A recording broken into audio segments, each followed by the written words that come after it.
కల్పనను తీసుకొచ్చి రోహిణి మనోజ్ డబ్బుల బండారం బయట పెట్టిన బాలు ఇదంతా ఎలా జరిగిందనేది వీడియోలో చూసి తెలుసుకునేద్దాం.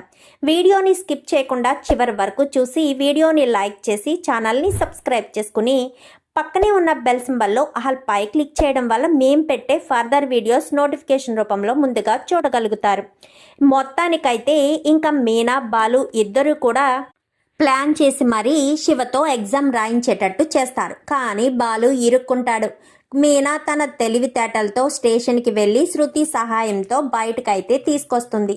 ఇంకా చాలా సంతోషంగా శివ ఎగ్జామ్స్ రాసి చాలా థ్యాంక్స్ బావా అని చెప్పనేసరికి నువ్వు చెప్పే థ్యాంక్స్ కోసం నేను ఎదురు చూడడం లేదురా అంటూ బాలు శివతో మాట్లాడతాడు. అది కాదు బావా అని చెప్పాను కానీ చూడు శివ, నీకు ఒక మాట చెప్తాను. నిన్ను నమ్ముకుని మీ అమ్మ మీ అక్కలిద్దరూ ఉన్నారు. వాళ్ళు ఎంతసేపు నీ భవిష్యత్తు బాగుండాలి అని కోరుకుంటారు. అందులో నేను కూడా ఒకడిని. ఆ రోజు కోపంతో నీ చెయ్యి విరగ్గొట్టాను అంటే నీ మీద నాకేమీ పాత కక్షలేమీ లేవు. కానీ నీ భవిష్యత్తు బాగుండాలి అని ఒకే ఒక్క కారణం చేతే నీ చెయ్యి విరగ్గొట్టానే తప్ప వేరే ఉద్దేశం కాదు. అది నువ్వు అర్థం చేసుకో అంటూ బాలు శివకు చెప్పడంతో అలాగే బావా అంటూ శివ ఇద్దరు కూడా చాలా సంతోషంగా ఒకరినొకరు హత్తుకుంటారు. హత్తుకున్న తర్వాత మీనా ఇటు అందరూ కూడా మీనా పార్వతి సుమతి అంతా కూడా చాలా సంతోషపడతారు. ఈ సంతోషకరమైన సమయంలో ఒక సెల్ఫీ తీసుకుందామని ఇంకా బాలు ఫోన్ తీసుకునేసరికి అందరూ నిలబడతారు. ఫోను సుమతి తీసుకుంటుంది. సుమతి చెయ్యి కొంచెం లెంతీగా ఉంటుంది కదా, సో సుమతి తీసుకోకుండా బాలు నేను తీస్తాను అంటూ వీళ్ళ ముగ్గురు కారు దగ్గర నుంచి పార్వతితో కలిపి నలుగురు నుంచుంటారు. బాలు ఫోన్ తీసుకుని కొంచెం ముందుకు వచ్చి సెల్ఫీ తీస్తాడు. తీసేసరికి ఏది బావా ఇలాగివ్వు అంటూ ఫోను మీనా ఇటు సుమతి ఇద్దరు కూడా పక్క పక్కన నిలబడి ఫొటోస్ చూస్తూ ఉంటాడు. ఫొటోస్ చూస్తూ ఉండగా కెనడా వెళ్ళింది కదా తను అక్కడికి వెళ్ళి అక్కడి నుంచి అంటే ఏదైనా ప్లేస్కి వెళ్తే ఫోటోలు తీసి బాలుకి వాట్సాప్లో పంపిస్తూ ఉంటుంది. ఎందుకంటే ఇక్కడికి ఊళ్ళోకి వచ్చిన తర్వాత కల్పన బాగా పరిచయం అయింది కదా బాలుకి. సో అందుకని అక్కడికి వెళ్ళి ఏమన్నా ఫొటోస్ అవి పంపిస్తూ ఉంటుంది. అలా ఫొటోస్ సైడ్కి జరుపుతూ ఉండగా ముందు రోజే ఒక ఏరియాలోకి వెళ్ళి తీసిన ఫోటోని పంపించేసరికి ఆ ఫోటోని డౌన్లోడ్ చేసి చూసిన బాలు ఆ ఫోటోని చూస్తుంది మీనా. చూసేసరికి ఈవిడ ఎవరక్క ఈ అమ్మాయి అని చెప్పాను కానీ ఈ అమ్మాయిని నేను ఎక్కడో చూశాను సుమతి, ఎక్కడ చూశానో గుర్తు రావట్లేదు. అక్క ఈ అమ్మాయి కదా ఆ రోజు నీకు మనోజ్కి రిసెప్షన్ జరుగుతుంటే వచ్చి మనోజ్ని పక్కకు తీసుకువెళ్ళింది అనగానే ఎస్ ఈ అమ్మాయే, ఏమండి అని చెప్పి పిలుస్తుంది. ఏంటి మీనా అని చెప్పి ఇంకా బాలు అయితే మీనా దగ్గరికి వస్తాడు. అది కాదండి ఈ అమ్మాయి ఫోటో మీ దగ్గర ఎలా ఉంది, అసలు ఈ అమ్మాయికి మీకు అంటే పరిచయం ఉందా అంటూ మీనా అడిగేసరికి ఈ అమ్మాయి నీకు తెలుసా మీనా అని చెప్పి బాలు మీనాని అడగడంతో నాకు తెలుసండి, ఇంతకీ ఈ అమ్మాయి మీకెలా తెలుసో ముందు అది చెప్పండి అంటూ మీనాని కాస్త ఎదురు అడుగుతాడు. మీనా కాస్త ఎదురు అడుగుతుంది బాలుని. అడిగేసరికి అదే అప్పుడు నేను చెప్పాను కదా కెనడా మేడం అంటూ నేను చెప్పేవాడిని కదా, భోజనం చేసి వెళ్ళి ఆవిడని ఎక్కడికంటే అక్కడికి తీసుకువెళ్ళేవాడిని అని చెప్పాను కదా అనగానే అవును ఆ కెనడా మేడమే ఈవిడ అని చెప్పి ఇంకా బాలు చెప్తాడు. ఇంతకీ ఈవిడెవరో మీకు తెలుసా ఈ అమ్మాయి అనగానే నాకు తెలీదు, మామూలుగా ఇలాగే పరిచయం అయితే నేను మాట్లాడతాను కదా బాగా, సో అందుకని ఈ ఊర్లో ఎక్కడికైనా వెళ్ళాలి అంటే నువ్వే తీసుకెళ్ళి బాలు అని ఆవిడ నన్ను అడిగింది. సరే మేడం అని కూడా చెప్పాను అని చెప్పనేసరికి అవునా ఇంతకీ ఈ అమ్మాయి నీకెలా తెలుసు, ఎలా తెలుసా మీ మనోజ్ అన్నయ్య లవర్ ఈ అమ్మాయే ఏంటి అని చెప్పనేసరికి మరి ఈ అమ్మాయికే 40 లక్షలు ఇస్తాం మీ అన్నయ్య అంటూ చెప్పడంతో ఒక్కసారిగా బాలు షాక్ అవుతాడు.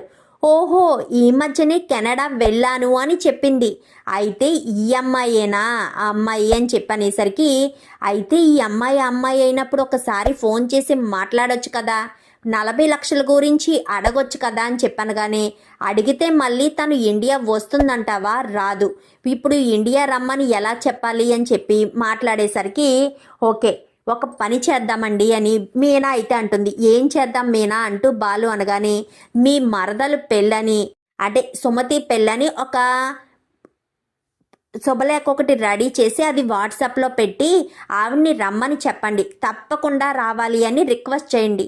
ఖచ్చితంగా తను వస్తుంది కదా, తనని పికప్ చేసుకోవడానికి మీరు వెళ్ళి తనని లాక్ చేద్దాము అని చెప్పనేసరికి గుడ్ ఐడియా అని చెప్పి వెంటనే నాకు తెలిసిన వ్యక్తి ఉన్నాడు, తను ఇలా ఇన్విటేషన్లు ప్రిపేర్ చేస్తాడు బావా అని చెప్పాను. కానీ వెంటనే సుమతికి పక్కన ఎవరిదో గూగుల్లో ఒక ఫోటో తీసి ఆ గూగుల్లో ఫోటో ఇద్దరిది కూడా అంటే ఫొటోస్ వేయకుండా ఒక ఇన్విటేషన్ అయితే రెడీ చేసి ఆ ఇన్విటేషన్ని కాస్త బాలుకి పంపిస్తాడు శివ. అది కాస్త కెనడా మేడంకి పంపించి బాలు ఫోన్ చేస్తాడు. మేడం అని చెప్పాను కానీ చెప్పు బాలు అని చెప్పనేసరికి నా మరదలు పెళ్ళి, మీరు తప్పకుండా వచ్చి తీరాలి మేడం, పలానా రోజు మీరు వస్తారన్న ఉద్దేశంతోనే నా భార్యకు చెప్పాను, మా కెనడా మేడం కాల్ చేస్తే ఖచ్చితంగా వస్తారు అని. తనేమో మీ మరదల పెళ్లి కోసం కెనడా నుంచి వచ్చేస్తారా అంటూ మాట్లాడింది మేడం అంటూ బాలు చెప్తాడు. అయ్యో బాలు, నువ్వు నన్ను గుర్తు పెట్టుకుని మరీ ఫోన్ చేసి పిలుస్తున్నావు, ఎందుకు రాను, తప్పకుండా వస్తాను. ఇంతకీ పెళ్ళి ఏ రోజు అన్నావు అనగానే సోమవారం మేడం అని చెప్పాను. కానీ ఓకే బాలు నేను వస్తాను అని చెప్పి వెంటనే ఇంకా ఫోన్ పెట్టేస్తుంది. ఏమంది అనగానే తప్పకుండా వస్తాను అంది. పెళ్ళి సోమవారం అని చెప్పాను అనగానే అయితే తను ఆదివారం ఎప్పుడో బయలుదేరుతుందేమో బావా అని చెప్పనేసరికి ఎలాగా వచ్చాక నాకే ఫోన్ చేస్తుందిలే అని చెప్పి బాలు అనుకుంటాడు. ఇంకా సోమవారం ఉదయానికల్లా ఆవిడ ఆల్రెడీ కాల్ చేసి చెప్తుంది, ఆదివారం నైటే కల్పన బయలుదేరుతున్నాను బాలు అని. వస్తుంది అనగానే సరేనని, అయితే మీరు పలానా చోటికి తీసుకురండి అని వీళ్ళు పక్కాగా ప్లాన్ చేసుకుంటారు. మీనా ఇటు సుమతి వీళ్ళు ప్లాన్ చేసుకున్న తర్వాత బాలు ఎయిర్పోర్ట్కి వెళ్తాడు. అయ్యో నువ్వొచ్చావా బాలు, ఎవరినైనా పంపిస్తే సరిపోయేది కదా, నీ మరదలు పెళ్ళంటే నువ్వు దగ్గరుండి చూసుకోవాలి కదా అంటూ కల్పన అనేసరికి అయ్యో పర్వాలేదు మేడం అంటూ బాలు మాట్లాడతాడు. ఇంకా ఇద్దరు కూడా మాట్లాడుకుని సరాసరి ఎక్కడ బాలు పెళ్ళి అనగానే ఇక్కడే మేడం రండి మేడం అని చెప్పి ఇంకా ఒక ఇల్లులా ఉంటుంది, వెళ్ళి ఇల్లు కాదు వేరే వాళ్ళ ఇల్లు, అక్కడికి తీసుకువెళ్తాడు. ఏంటి బాలు ఎక్కడికి తీసుకొచ్చావు అని చెప్పాను. కానీ ఎక్కడికి ఎందుకు తీసుకొచ్చాననేది నేను చెప్తాను అంటూ మీనా ఎంట్రీ ఇస్తుంది. నువ్వు అని చెప్పాను. కానీ నేనెవరో మీకు గుర్తుందా, ఆ రోజు మనోజ్తో రిసెప్షన్లో ఉంటే మీరే కదా వచ్చి పక్కకు తీసుకువెళ్ళి మరీ మాట్లాడారు అని చెప్పాను. కానీ అవును నువ్వేంటి ఇక్కడ, తనే నా భార్య అనేసరికి మరి మనోజ్ అనగానే మనోజ్ మా అన్నయ్య అని చెప్పాను. కానీ మీరు మా అన్నయ్య దగ్గర తీసుకున్న 40 లక్షలు ఎప్పుడిస్తారు, అది మా నాన్న కష్టార్జితం అనగానే ఓ బాలు ఒక్క మాట నేను చెప్పేది వింటావా ఒకసారి, మీ అన్నయ్యకు ఆల్రెడీ నేను 40 లక్షలు కాదు 45 లక్షలు ఇచ్చాను. ఇప్పుడు నువ్వు చెప్పేదాన్ని బట్టి నేను మీ అన్నయ్యకి డబ్బులు రిటర్న్ చేసిన విషయం మీ ఇంట్లో వాళ్ళు ఎవరికి తెలియదనుకుంటా అని చెప్పాను. కానీ ఏంటి మేడం ఇదొక కొత్త నాటకమా, మీరంటే గౌరవం ఉంది కాబట్టి మీకు ఇలా మర్యాద ఇచ్చి మాట్లాడుతున్నాను, లేదంటే నేను మాట్లాడే పద్ధతి వేరేలా ఉంటుంది. చూడు బాలు, నేను డబ్బులు ఇవ్వకపోతే ఇవ్వలేను అని ఖచ్చితంగా చెప్పేస్తాను. కానీ నేను ఆల్రెడీ 45 లక్షలు ఇచ్చాను. నీకు గుర్తుందా, ఆ రోజు పోలీస్ స్టేషన్లో బయటకు వచ్చి నీ చేత ఒక డాక్యుమెంట్ అని చెప్పి ప్రాపర్టీ గురించి అని నీతో సాక్షి సంతకం పెట్టించుకున్నాను గుర్తుందా అని చెప్పాను. కానీ అవును ఏదో స్థలం గురించి అని చెప్పారు కదా అనగానే అది స్థలం గురించి కాదు, ఈ 45 లక్షలు మీ అన్నయ్యకి వదినికి లోపల ఇవ్వడం కోసమే సాక్షి సంతకంగా నీ సంతకం తీసుకున్నాను అని చెప్పనేసరికి ఒక్కసారిగా బాలు షాక్ అవుతాడు. ఏంటి మేడం ఏంటి మీరు అనేది, అంటే ఆ రోజు లోపల మా అన్నయ్య వదిన ఉన్నారా అని చెప్పి బాలు అడగడంతో కల్పన ఉన్నారు బాలు అని చెప్పి ఇంకా చెప్పడంతో ఒక్కసారిగా బాలు మీనా సుమతి షాక్ అవుతారు. అంటే మీరు తీసుకున్నది 40 లక్షలు అయితే 45 లక్షలు రిటర్న్ చేశారన్నమాట అంటూ సుమతి కల్పనని అడుగుతుంది. అవును నేను అక్షరాల 45 లక్షలు తన అకౌంట్కే ట్రాన్స్ఫర్ పెట్టాను అని కల్పన చెప్పడంతో అయితే మీ అన్నయ్య ఏదో చేశాడు బావా, ఖచ్చితంగా మనోజే ఏదో మతలబు చేశాడు. అవునండి వీళ్ళు ఈ డబ్బు తీసుకున్న తర్వాతే కదా ఫర్నిచర్ షాప్ పెట్టింది, ఇప్పుడంతా అర్థమవుతుంది. ఇదంతా మనోజ్ ప్లాన్ కాదండి, రోహిణి ప్లాన్. రోహిణి వాళ్ళ నాన్న దగ్గర నుంచి ఏమీ తీసుకురావట్లేదు అన్న ఉద్దేశంతో అత్తయ్యగారు ఉన్నారు కాబట్టి అత్తయ్యగారి మెప్పుని సాధించుకోవడం కోసం తను కావాలని ఇలా చేసింది. వచ్చిన డబ్బుల్ని తను పర్సనల్గా ఉపయోగించుకుని వాళ్ళ నాన్న ఇచ్చాడంటూ తీసుకొచ్చి అందరి ముందు గొప్పగా చెప్పింది. అలా చెప్పడం వల్ల అదే డబ్బులతో మనోజ్తో ఫర్నిచర్ షాపు పెట్టించింది. ఇదన్ని విషయాలు మీ అన్నయ్యకి మీ వదినికి తెలుసండి అని చెప్పనేసరికి ఒక్కసారిగా బాలు షాక్ అవుతాడు. ఏంటిదంతా ఎంత మోసమా అని చెప్పాను కానీ మీ మనోజ్ సంగతి ఎలా ఉన్నా బాలు, మీ వదిన మాత్రం మంచి కిలాడి. మీ వదిన కూడా ఏదో విషయం దాస్తుందని నాకు అనిపించింది. మీ అన్నయ్యకి ఇంతలా సపోర్ట్ చేస్తూ మాట్లాడుతుంది అంటే ఏదో ఒక విషయం ఖచ్చితంగా మీ వదిన దాచిపెడుతుందనే తెలుస్తుంది అని చెప్పనేసరికి ఓకే థ్యాంక్ యూ మేడం, మీరు నా అక్కడి నుంచి ఇక్కడికి వచ్చారని. కానీ ఏమండి మీకేమైనా పిచ్చా ఏంటి అంటూ మీనా అంటుంది. ఏమైంది మీనా, ఇప్పుడు ఇవన్నీ పంపించేశారనుకోండి మీ అమ్మగారికి సాక్ష్యం కావాలి. ఇప్పుడు మనం వెళ్ళి చెప్పినా మీ అమ్మగారు నమ్మరు. పైగా మీ అన్నయ్య వదిన మేము కాదు వీళ్ళేదో మా అబద్ధం చెప్తున్నారు అంటూ చెప్పుకొస్తారు. అందుకే ఇలా కాకుండా ఈవిడ్నే మన ఇంటికి తీసుకెళ్ళి నిజాలు బయట పెడితే బాగుంటుంది అనగానే ఎస్ కరెక్ట్ బావా, అక్క చెప్పేది నిజం అని సుమతి అనగానే మీరేమంటారు మేడం, మీరు మా ఇంటికి వచ్చి నిజం చెప్పడంలో మీకేమీ అభ్యంతరం లేదు కదా అని చెప్పి బాలు అనగానే అయ్యో బాలు, వాళ్ళు అంత మిమ్మల్ని మోసం చేస్తున్నారు అని తెలిసిన తర్వాత కూడా నేను ఎందుకు మీ ఇంటికి వచ్చి చెప్పకుండా ఉంటాను, ఖచ్చితంగా చెప్తాను, ఖచ్చితంగా వస్తాను అంటూ చెప్పడంతో సరేనండి అని చెప్పి కల్పన అనడంతో సరే మేడం ఇప్పుడు కాదు ఈవినింగ్ రావాలి, ఇప్పుడు అందరూ ఎవరికి వాళ్ళు బయటికి వెళ్ళిపోతారు, మీకు ఈలోపు ఏమన్నా వర్క్ ఉందా, ఎక్కడికైనా తీసుకువెళ్ళనా అని చెప్పనేసరికి సారీ మేడం మిమ్మల్ని ఇబ్బంది పెట్టినందుకు అంటూ ఇంకా మీనా మాట్లాడుతుంది. అయ్యో ఏం కాదు, మీ పేరు అనగానే మీనా, బాలు చాలా మంచివాడు కదా, బాలు లాంటి భర్త దొరికినందుకు మీరు చాలా అదృష్టవంతులని మీనాతో మాట్లాడుతుంది. చాలా థ్యాంక్స్ మేడం, మీకు ఇంత శ్రమ ఇచ్చి మిమ్మల్ని అక్కడి నుంచి ఇక్కడికి నా చెల్లెలు పెళ్ళి అని పిలిపించాము, క్షమించండి అనగాని అయ్యో మీరు నన్ను అక్కడి నుంచి ఇక్కడికి పిలిపించడం కోసం పెళ్ళి అడ్డు పెట్టుకున్నారు, అయినా నాకు ఇక్కడికి వచ్చిన తర్వాత నా మీదేమో ఈ మ్యాన్ హ్యాండ్లింగ్ చేయలేదు కదా, నార్మల్గానే మాట్లాడారు కదా, నాకేమీ ఇబ్బంది లేదు అని చెప్పి ఇంకా కల్పన చెప్పడంతో సరే మేడం మిమ్మల్ని హోటల్ రూమ్ దగ్గర డ్రాప్ చేసి నేను ఇంటికి వెళ్తాను, రా మీనా రా సుమతి అని ఇంకా అందరూ కూడా హోటల్ రూమ్ దగ్గరికి వెళ్తారు. బాలు బాలు నాకు బాగా ఆకలిగా ఉంది అనగానే అవును బావా మాకు ఆకలిగా ఉంది అని చెప్పి సుమతి అనగానే సరే పదండి మనం లంచ్ చేద్దామని అందరూ కూడా ఒక రెస్టారెంట్ దగ్గరికి వెళ్ళి మొత్తం నలుగురు కూర్చుని భోజనం చేస్తారు.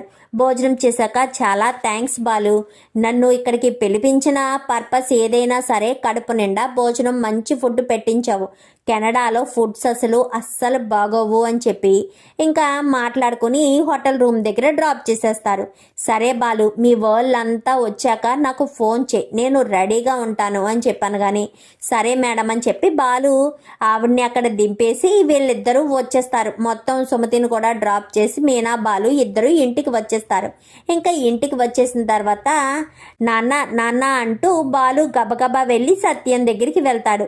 వెళ్ళేసరికి ఏంటి నాన్న ఏంటా హడావిడి అంటూ సత్యం బాలుని అడగడంతో బాలు అయితే నీకొక విషయం చెప్పాలి నాన్న అంటూ ఉంటాడు. ఏంటి నాన్న అది అని ఇద్దరు కూడా డిస్కషన్ చేసుకుంటూ ఉంటారు. చాలాసేపటికి కానీ మ్యాటర్ రివీల్ చేయడు బాలు. ఏంట్రా ఏంటి నువ్వనేది అని చెప్పాను. కానీ అవును నాన్న ఇవన్నీ ఎప్పుడో జరిగిపోయాయి, కానీ నీ పెద్ద కొడుకు నిజాన్ని దాచిపెట్టాడు, ఎంత మోసం చేస్తాడని కలలో కూడా అనుకోలేదు నాన్న అంటూ మాట్లాడేసరికి మోసం చేయడం వాడికి పెద్ద కష్టమేమీ కాదు కదరా, వాడు ఎప్పుడూ మోసాలు చేస్తూనే బ్రతుకుతాడు, ప్రత్యేకించి మోసం చేయాల్సిన పని వాడికేముంది. ఇద్దరు కూడా అనుకునేసరికి మరి ఇంతకీ అమ్మాయి ఎక్కడుంది, హోటల్ రూమ్లో ఉంచాను నాన్న, సాయంత్రం వీళ్ళంతా వస్తారు కదా అప్పుడు తీసుకొచ్చి వాడి బండారం బయట పెడతాను అనగానే వాడు ఇంత దుర్మార్గంగా చేస్తాడని అస్సలు అనుకోలేదు, నేనేమీ ఆశ్చర్యపోవట్లేదురా అంటూ సత్యం అంటాడు. అదేంటి నాన్న వాడు ప్రభావతి పెంపకంలో పెరిగాడు. మోసం చేయడం, ఎదుటి వాళ్ళ మీదకి నిందలు తోసేయడం, తప్పు తను చేసిన ఎదుటి వాళ్ళని దూషించడం బాగా అలవాటైందిలేరా అంటూ ఇంకా సత్యం కాస్త ప్రభావతి మీద ఇటు మనోజ్ మీద చెప్పడంతో బాలు నవ్వుకుంటాడు. సరే అని ఇంకా ఆ రోజు ఈవినింగ్ వరకు బాలు ఎక్కడికి వెళ్ళడు.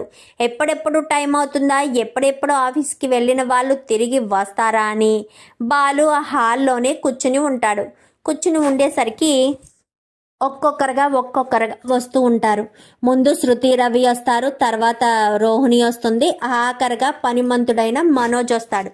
వచ్చేసరికి వచ్చావయ్యా, నీకోసమే ఎదురు చూస్తున్నాను అనగానే నా కోసం నువ్వెదురు చూడడం ఏంట్రా అంటూ మనోజు బాలుని అంటాడు.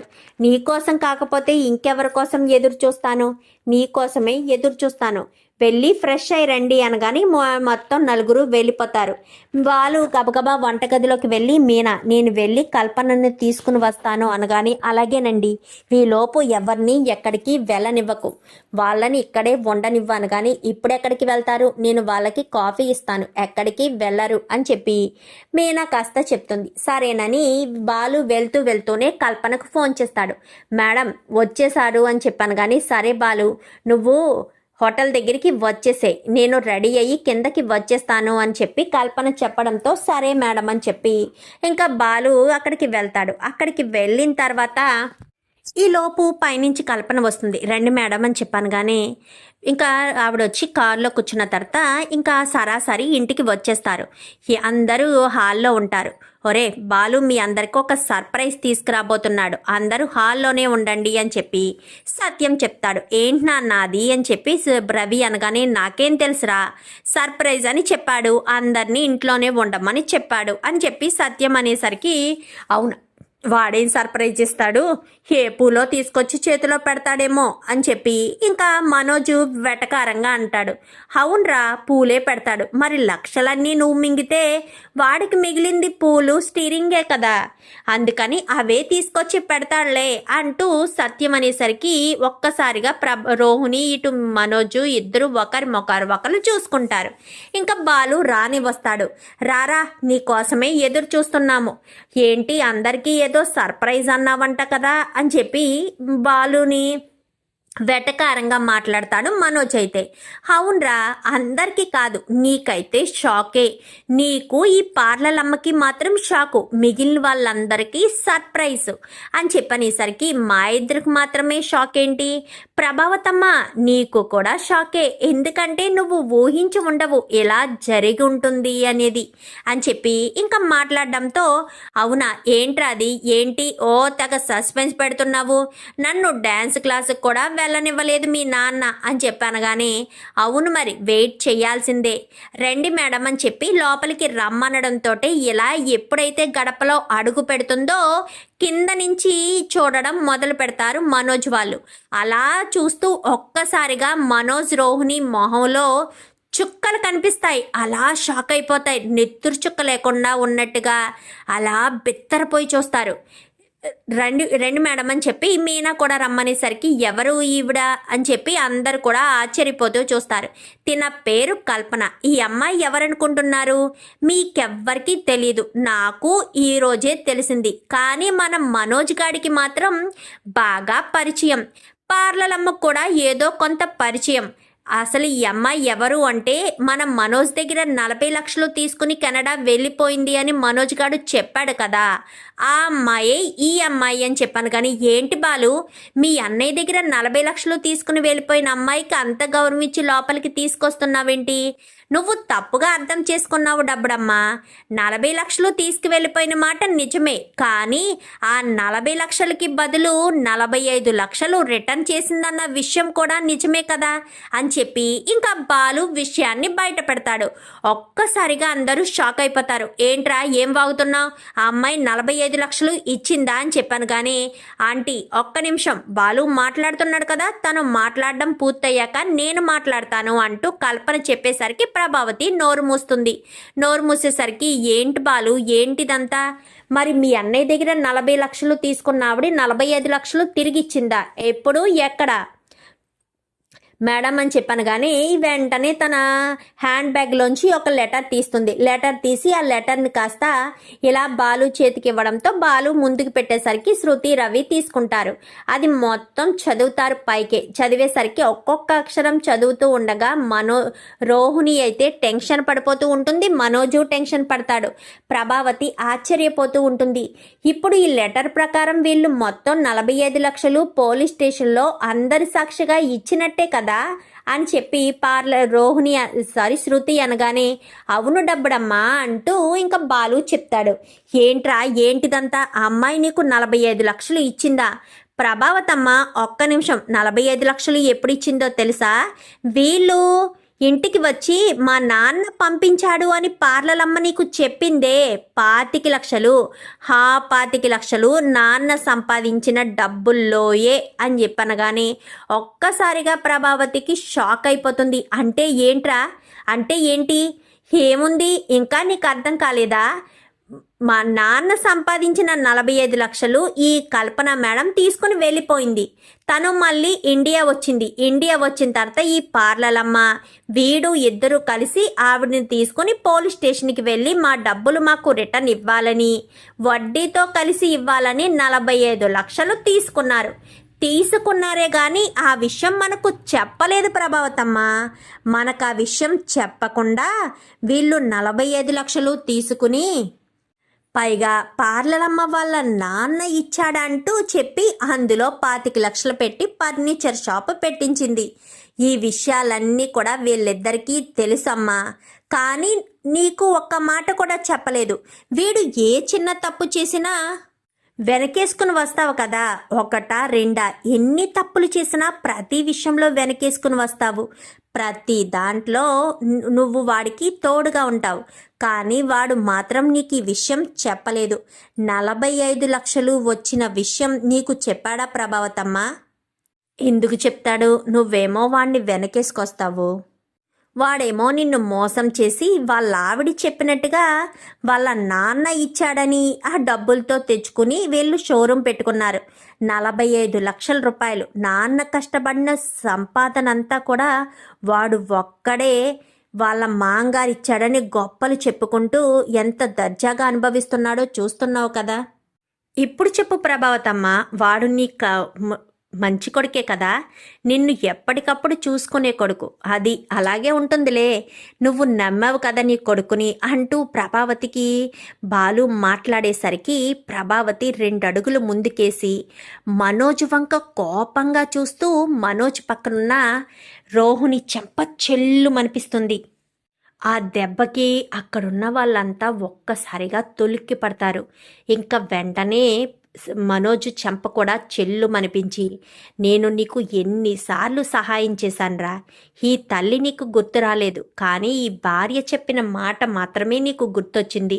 వాళ్ళ నాన్న ఇచ్చాడంటూ నాకు కూడా అబద్ధం చెప్పావు కదరా అంటూ మాట్లాడేసరికి అది నేను నిజం చెప్పేద్దామని అన్నానమ్మా, కానీ రోహిణియే వద్దు మా నాన్న ఇచ్చాడు అని చెప్తాను, మా నాన్న జైల్లో ఉన్నాడు కదా, ఇప్పుడు నువ్వు డబ్బులన్నీ ఇచ్చేస్తే నీకు 10 లక్షలు మాత్రమే వస్తాయి, దానితో నీకు సరిపోవు అని తను అడిగిందమ్మా, అందుకోసమని చెప్పాను. అలా నాకు బిజినెస్కి ఉపయోగపడుతుంది కదా అన్న ఉద్దేశంతోనే నేను ఒప్పుకున్నానమ్మా.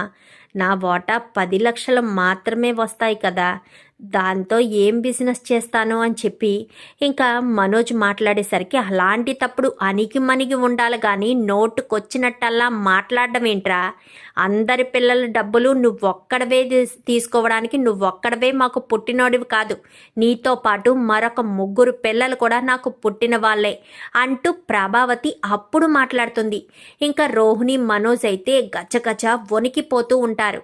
మరి ఇప్పుడు ప్రభావతి నెక్స్ట్ ఎలాంటి నిర్ణయం తీసుకుంటుంది, మనోజ్ రోహిణికి ఎలా చుక్కలు చూపిస్తుంది, ఇదంతా కూడా రాబోయే ఎపిసోడ్స్లో చూసి తెలుసుకునేద్దాం. మా వీడియో కనుక మీకు నచ్చినట్లయితే వెంటనే లైక్ చేసి మా ఛానల్ని సబ్స్క్రైబ్ చేసుకుని పక్కనే ఉన్న బెల్ సింబల్లో ఆల్ పై క్లిక్ చేయండి. Thank you for